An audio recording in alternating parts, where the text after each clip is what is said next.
உலகம் முழுவதும் உள்ள சன்னை தொலைக்காட்சி நேயர்களே, உங்கள் அனைவருக்கும் வணக்கம். இது நாட்டு மருத்துவம், நலம் தரும் மருத்துவம், எல்லோருக்கும் ஏற்ற பக்க விளைவில்லாத பாதுகாப்பான பணச்செலவுகள் இல்லாத மருத்துவம். எளிய மருந்துகளை இந்த நிகழ்ச்சியிலே நாம் ஒவ்வொன்றாக பார்த்து பழகி பயன்பெற்று வருகின்றோம். இன்று சில மருத்துவ குறிப்புகளை நாம் தெரிந்து கொள்வோம். த இடி என்று ஆங்கிலத்திலே இரு எழுத்துகளிலே குறிக்கப்பெறுகின்ற ஒரு பெரிய பிரச்சனைக்குரிய நோய் என்று சொன்னால் மிகையாகாது. எரெக்டைல் டிஸ்ஃபங்க்ஷன் என்று ஆங்கிலத்திலே அதை விரிவாக்கி சொல்லுவார்கள். அதாவது விரைப்பு தன்மை குறைபாடு என்று தமிழிலே சொல்லுவது வழக்கம். இதை ஆண்கள் வெளியிலே சொல்லுவதற்கு கூச்சப்படுவார்கள். இதனாலே மன வாழ்க்கையிலே சில கருத்து வேறுபாடுகள், பிளவு என்கின்ற நிலைக்கு கூட தள்ளப்படுவது இந்த எரெக்டைல் டிஸ்ஃபங்க்ஷன் என்று சொல்லக்கூடிய விரைப்பு தன்மையின்மை என்பது. இதற்கு முக்கியமான காரணம் த பிளட் ஃப்ளோ என்று சொல்லக்கூடிய குருதி ஓட்டம் தடைப்படுவது. அதாவது தேவைப்படும் போது தேவைப்படும் பாகத்துக்கு இரத்தத்தை கொண்டு செல்ல வேண்டிய கட்டளை இடுவது மூளை. அந்த மூளை சரியான வகையிலே செயல்படாத நிலையிலே இந்த ஃபீல் என்று சொல்லுவார்கள், உணர்வு, அந்த உணர்வு குறைபாடு ஏற்பட்டு இந்த எரெக்டைல் டிஸ்ஃபங்க்ஷன் ஏற்படுவது வழக்கம். இதற்கு சீன மக்கள் பொதுவாக கேரட்டை பயன்படுத்துவார்கள். கெரோட்டின், பீட்டா கெரோட்டின் என்று சொல்லுகின்ற விட்டமின் ஏ சத்துவம் அதிலே இருக்கின்றது. ஒரு ஆன்டி ஆக்சிடென்ட் என்கின்ற மருத்துவ குணத்தை பெற்று பல்வேறு நோய்களை போக்குவதாக விளங்குகிறது. தோலுக்கு, எலும்புகளுக்கு, நரம்புகளுக்கு, கண்களுக்கு பலம் தரக்கூடியதாக கேரட்டு விளங்குகிறது. இந்த கேரட்டோடு சரி அளவுக்கு பீட்ரூட் எடுத்துக்கொண்டு அதை ஒன்றாக உறவாடும்படி சாறு எடுத்துக்கொள்ள வேண்டும். இந்த பீட்ரூட் பீட்டா கெரோட்டின் என்று சொல்லக்கூடிய ஆன்டி ஆக்சிடென்ட் என்கின்ற புற்று வாராமல் தடுக்கக்கூடிய வேதிப்பொருளை பெற்றிருக்கிறது. நோய் வாராமல் தடுக்கக்கூடிய ஒன்றாக விளங்குகிறது. ஹெச்பி என்று சொல்லக்கூடிய குருதியிலே இருக்கின்ற இரும்பு சத்துவம், ஹீமோகுளோபின், அதை அதிகரிப்பதற்கு இந்த பீட்ரூட் உதவுகிறது. இந்த கேரட்டு, பீட்ரூட்டு இதனோடு 3 அல்லது 4 பல் பூண்டு எடுத்து ஒன்றாக சேர்த்து மிக்சியில் இட்டு அரைத்து அந்த சாறை எடுத்து சிறிது தேன் கலந்து அல்லது கற்கண்டு கலந்து அன்றாடம் இரவு நேரத்திலே ஓரிரு மாதங்கள் ஆண்கள் பருகி வருகின்ற நிலையிலே இந்த இடி என்கின்ற எரெக்டைல் டிஸ்ஃபங்க்ஷன் என்கின்ற விரைப்பு தன்மை குறைந்து அவர்களுக்கு ஆண்மையை பெருகச் செய்வது மட்டுமல்லாமல் ஆரோக்கியத்தையும் பெருகச் செய்யும் என்பதை சுட்டிக்காட்ட விரும்புகின்றேன். அன்பான நேயர்களே, தோல் சுருக்கம் அல்லது தோல் கெட்டித்தன்மை குறைவாகுதல், வயது முதிர்வை காண்பித்தல், இதற்கு கொலாஜன் என்கின்ற வேதிப்பொருள் தோலுக்கு ஆரோக்கியம் தரக்கூடியதாக நமக்கு தேவைப்படுகிறது. எலாஸ்டின் என்று சொல்லக்கூடிய சுருங்கி விரிய செய்யும் தன்மையும் நமக்கு வேண்டும். எலாஸ்டின், கொலாஜன் இவை இரண்டுமே நமக்கு லெமன் என்று சொல்லக்கூடிய எலுமிச்சையிலே கிடைக்கிறது. சிட்ரஸ் லெமோன் என்று சொல்லக்கூடிய எலுமிச்சை விட்டமின் சி செறிந்ததாக விளங்குகிறது. இது ஒரு சிட்ரிக் ஆசிட் என்கின்ற நிலையை பெற்றிருந்தாலும் மேற்பூச்சாக பயன்படுத்துகின்ற பொழுது குளிர்ச்சியை தரக்கூடியதாகவும், உள்ளுக்கு நாம் பருகுகின்ற பொழுது இது ஆசிட் என்கின்ற நிலையிலே இருந்து உப்பு என்கின்ற தத்துவத்தை அது பெறுகிறது. இந்த சாஜி ஸ்கின் என்கின்ற சுருக்கத்தை போக்கக்கூடிய கொலாஜன், எலாஸ்டின் என்கின்ற சத்துவத்தை எலுமிச்சை மிகுதியாக பெற்றிருக்கிறது. அன்றாடம் ஒரு எலுமிச்சை சாறு பிழிந்து தேன் சேர்த்து பருகுவது. இந்த எலுமிச்சை சாற்றை எடுத்து முகம், கழுத்து என்ற இடங்களிலே தோல் சுருக்கம் ஏற்பட்ட இடத்திலே 1 மணி நேரம் தடவி வைத்திருந்து பின்பு முகத்தை கழுவி விடுவது. இதனாலே இந்த சாஜி ஸ்கின் என்று சொல்லக்கூடிய சுருக்கங்கள், தோல் தொங்குகின்ற நிலை, வயது முதிர்வு காணப்படுகின்ற நிலை இவற்றிலே இருந்து சிறிது விடுதலை தரக்கூடியதாக இது விளங்கும். அல்லது ப்ரிவென்டிவ் என்கின்ற வகையிலே இளம் வயதினர், குறிப்பாக 35 வயதுக்கு மேற்பட்டவர்கள் தோல் சுருக்கத்துக்கு ஆளாவார்கள். நீர் சத்து குறைவானவர்களுக்கும் இந்த தோல் சுருக்கம் ஏற்படும். அப்படிப்பட்டவர்கள் இந்த எலுமிச்சை சாறு உள்ளுக்கு பருகுவது, எலுமிச்சை சாற்றை மேலே தடவி வைத்திருந்து கழுவி விடுவது, இதனாலே ஆன்டி ஏஜிங் என்கின்ற வகையிலே வயது முதிர்வு தடுத்து தோலுக்கு ஆரோக்கியத்தை தரக்கூடியதாகவும் எலும்புகளுக்கு பலம் தரக்கூடியதாகவும் இந்த எலுமிச்சை சாறு விளங்கும் என்பதை சுட்டிக்காட்ட விரும்புகின்றேன்.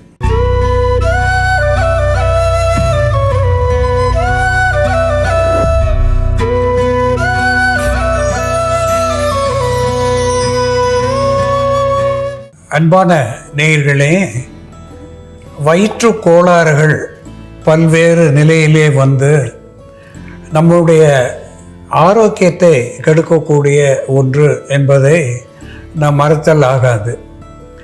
வயிற்றிலே இருக்கின்ற உறுப்புகள், குறிப்பாக செரிமான உறுப்புகள் சரியாக வேலை செய்கின்ற பொழுது அது நாம் உண்ணுகின்ற உணவிலே இருந்து பல்வேறு சத்துக்களை உறிஞ்சி எடுத்துக்கொண்டு பல்வேறு நோய்களிலே இருந்து நமக்கு ஆரோக்கியத்தை தரக்கூடியதாக திகழ்கிறது. அப்படிப்பட்ட உணவிலே மருந்தாக நாம் மதிப்பது த குயின் ஆஃப் ஸ்பைசஸ் என்று ஆங்கிலத்திலே சொல்லப்பெறுகின்ற ஒன்று, மசாலாக்கள் என்று சொல்லுவார்கள் தமிழிலே. அதிலே அரசியாக விளங்குவது ஏலம், எலட்டேரியா கார்டமோம் என்று தாவர பெயராலே சுட்டப்பெறுவது. இந்த ஏலக்காய் ஒரு அற்புதமான ஆன்டி வைரல் என்கின்ற மருத்துவ குணத்தை பெற்றிருக்கிறது. ஆன்டி இன்ஃப்ளமேட்டரி, அனால்ஜெசிக் என்கின்ற குணத்தை பெற்றிருக்கிறது.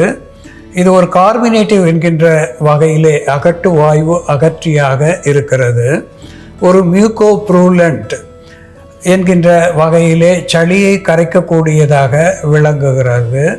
அதோடு கூட த ரெஸ்பிரேட்டரி சிஸ்டம் என்று சொல்லக்கூடிய நுரையீரல் பற்றிய அத்துணை துன்பங்களையும் போக்கக்கூடிய ஒன்றாக ஏலக்காய் விளங்குகிறது. த ஓரல் ஹெல்த் என்று சொல்லக்கூடிய வகையிலே வாயிலே சேர்ந்திருக்கின்ற பாக்டீரியாஸ்களை வெளித்தள்ளக்கூடிய ஒன்றாகவும், த பேட் ஓடர் என்று சொல்லக்கூடிய வாய் துர்நாற்றத்தை போக்கக்கூடியதாகவும், ஒரு ஏலக்காயை காலை ஒரு முறை மாலை ஒரு முறை வாயிலே அடக்கி வைப்பதனாலே இதனுடைய அரோமா என்கின்ற மனம் மருந்தாகி பேட் ஓடர் என்கின்ற துர்நாற்றத்தை போக்குகிறது, கிருமிகளை வெளித்தள்ளுகிறது. இதனுடைய சாறு உள்ளுக்கு போகின்ற பொழுது குருதியை நீர்மைப்படுத்தி ஒரு ஹார்ட் ஹெல்த் என்று சொல்லக்கூடிய இதய ஆரோக்கியத்துக்கு பலம் தரக்கூடியதாக விளங்குகிறது. இதனோடு க்ளவ் என்று சொல்லக்கூடிய லவங்கம் ஒரு காரத்தன்மை பெற்றிருக்கிறது. யூஜினால் என்று சொல்லக்கூடிய வேதிப்பொருளை இது உள்ளடக்கியதாக விளங்குகிறது. இது ஒரு ஆன்டி இன்ஃப்ளமேட்டரி அனால்ஜெசிக் என்கின்ற வகையிலே வலி வீக்கத்தை கரைக்க செய்யக்கூடியதாக விளங்குகிறது. ஆன்டிபைரட்டிக் என்கின்ற நிலையிலே காய்ச்சலை தணிக்கிறது. ஆன்டி வைரல் என்கின்ற நிலையிலே நுண்கிருமியை போக்குகிறது. இது புறமருந்தாகின்ற பொழுது பல்வேறு வலிகளை தணிக்கக்கூடியதாக விளங்குகிறது. இதனோடு ஜிஞ்சிவர் அஃபிஷினேல் என்று சொல்லக்கூடிய சுக்கு ஒரு நல்மருந்தாகிறது. சுக்குக்கு மிஞ்சிய மருந்து இல்லை என்று இதை தனித்தன்மைப்படுத்தி தமிழிலே சொல்லுவது உண்டு. பல்வேறு குணங்களை பெற்றிருக்கின்றது சுக்கு. குருதியை சுத்திகரிக்கிறது, வாயுவை வெளித்தள்ளுகிறது, காய்ச்சலை தணிக்கிறது, உடல் வலியை போக்குகிறது, இதய ஆரோக்கியத்தை தருகிறது, இதமான மெமரி லாஸ் என்று சொல்லக்கூடிய மறதியை போக்கக்கூடிய ஒரு நல்ல மருந்தாக சுக்கு விளங்குகிறது.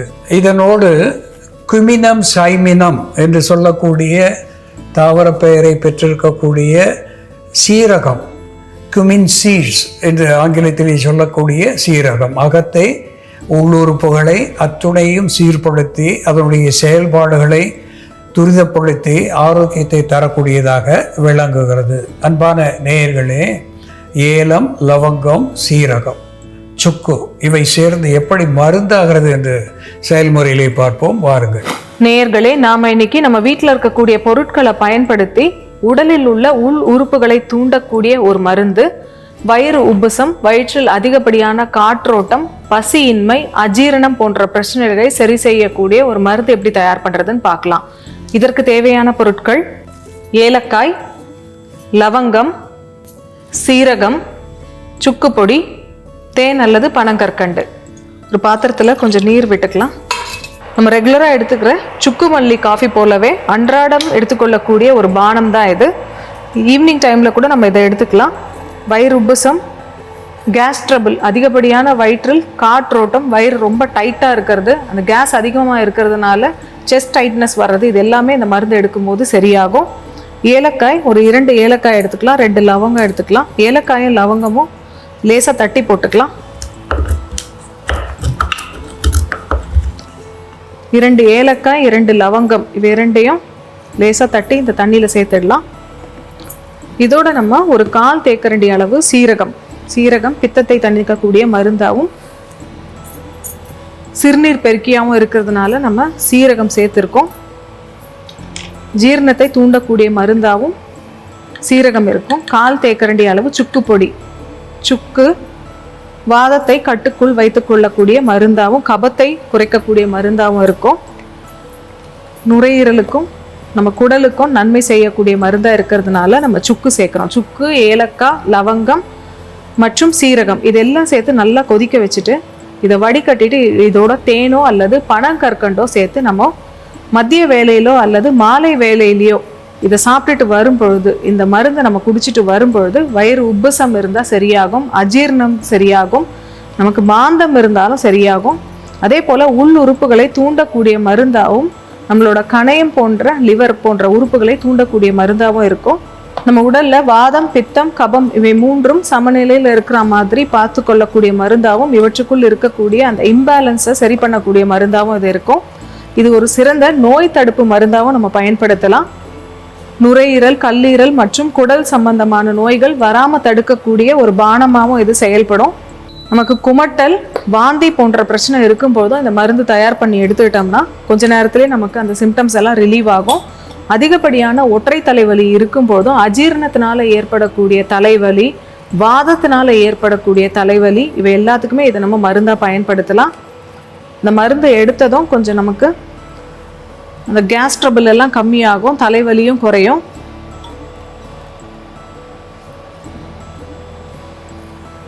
இதோட கொஞ்சம் தேன் சேர்த்துக்கலாம்.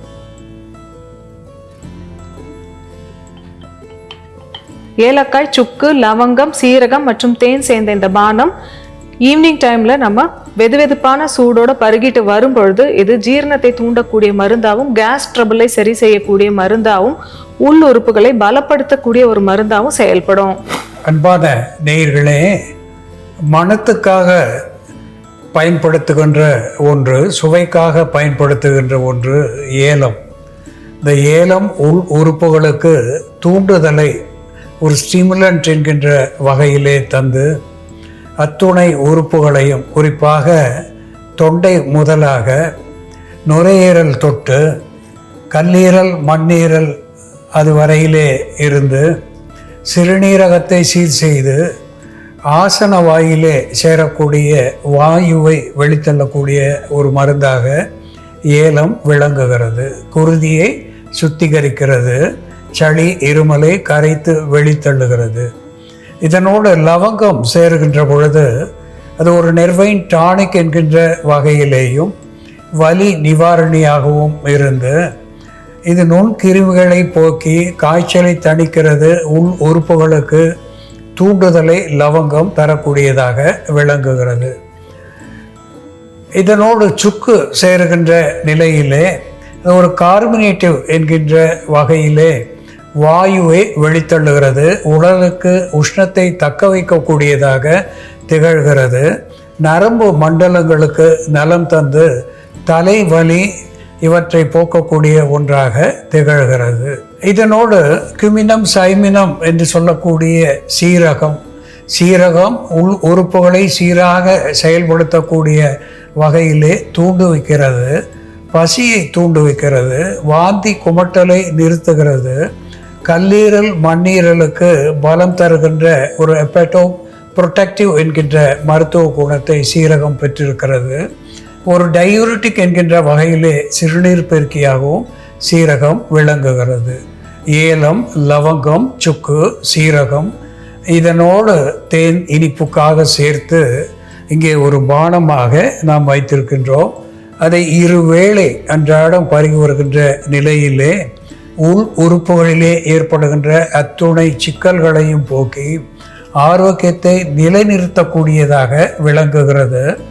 ஒரு ப்ரிவென்டிவ் மெடிசன் என்கின்ற வகையிலே நோய் வாராது தடுக்கக்கூடிய ஒரு பானமாகவும் இது விளங்குகிறது என்பதனாலே முன் யோசனையாக இதை பருவ காலங்களிலே நாம் பயன்படுத்துவதனாலே பல்வேறு நோய்களிலே இருந்து விடுபடக்கூடும் என்பதை சுட்டிக்காட்ட விரும்புகின்றேன். அன்பான நேயர்களே, ஏலம், சுக்கு, லவங்கம், சீரகம் அதனோடு தேன் சேர்ந்து எப்படி மருந்தாகிறது என்று நாம் தெரிந்து கொண்டோம். இதுபோல வேறு ஒரு மருத்துவ குறிப்போடு நாம் மீண்டும் சந்திப்போம். நன்றி, வணக்கம்.